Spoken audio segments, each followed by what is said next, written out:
मेरे परिजनों, मैं आज अखंड ज्योति पत्रिका के विषय में कुछ जानकारी गुरु जी द्वारा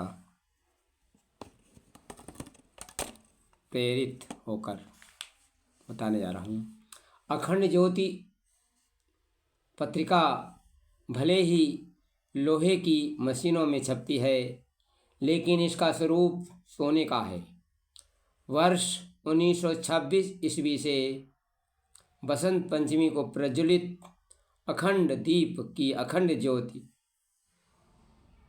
इसके नाम का आधार बनी। जैसा नाम वैसा रूप, जैसा रूप वैसा गुण।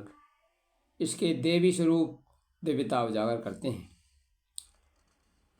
सन 1926 ईस्वी को गुरुदेव की गायत्री साधना एवं ज्ञान साधना से जुड़ा हुआ है, जो अखंड दीप की अखंड ज्योति में है। वही अखंड ज्योति पत्रिका में है।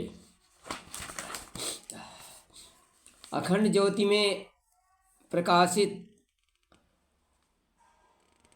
अखंड ज्योति के प्रकाश में सिद्ध ज्योति, आत्म ज्योति और ज्ञान ज्योति का साक्षात्कार होता है।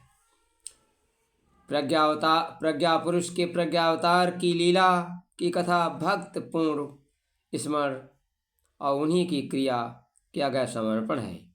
तुलसीदास जी राम कथा के आरंभ में कहते हैं, सब जानत प्रभु सोई जनाई,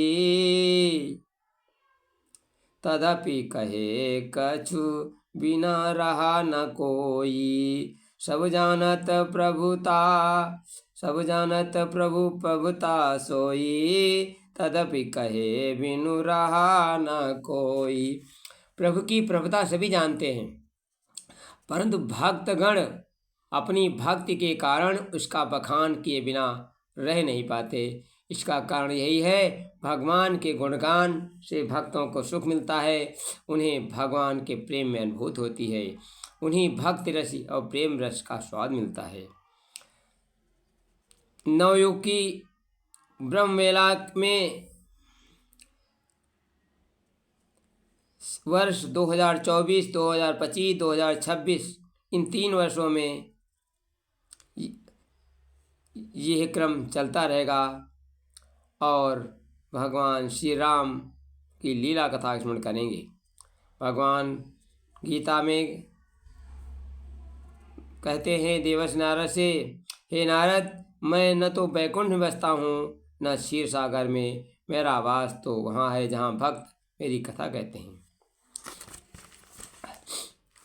निरंतर मुझ में मन लगाने वाले और मुझ में प्राणों की अर्पण करने वाले भक्तजन मेरी भक्ति की चर्चा के द्वारा आपस में मेरे प्रभाव को जानते हैं तथा गुण और प्रभाव सहित मेरा कथन कहते हुए निरंतर संतुष्ट होते हैं।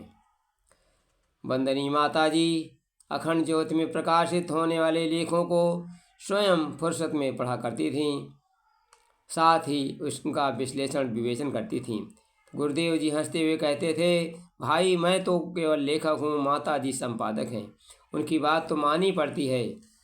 इसी तरह जब वह गुरुदेव लेखन सिखाते थे तो लेखों में कमियाँ गिनाते हुए कहते हैं, बात सिर्फ लिखने की नहीं, इनके भाव विचारों को जोड़ने की है, चेतना की उस कक्षा में संपर्क करने की।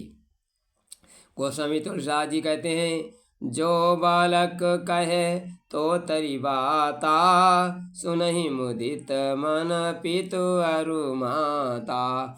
जिस प्रकार बालक अपनी तोतली भाषा में बोलता है, भले ही बाकी सब लोग हंसी उड़ाएं, परंतु अपने माता पिता प्रसन्न होते हैं। तो मेरा भरोसा यह है कि साधना शताब्दी वर्ष में लिखी जा रही इस कथा में अपने गुरु पितु माता अवश्य प्रसन्न होंगे, गुरु पिता और गुरु माता अवश्य प्रसन्न होंगे। वैसे भी भूलों की कमियों को क्षमा करना, क्यों रहती न प्रभु चित चूक ही किए की, करत न सुरतिशय बार ही की। प्रभु के चित्त में भक्तों की भूल चूक रहती ही नहीं।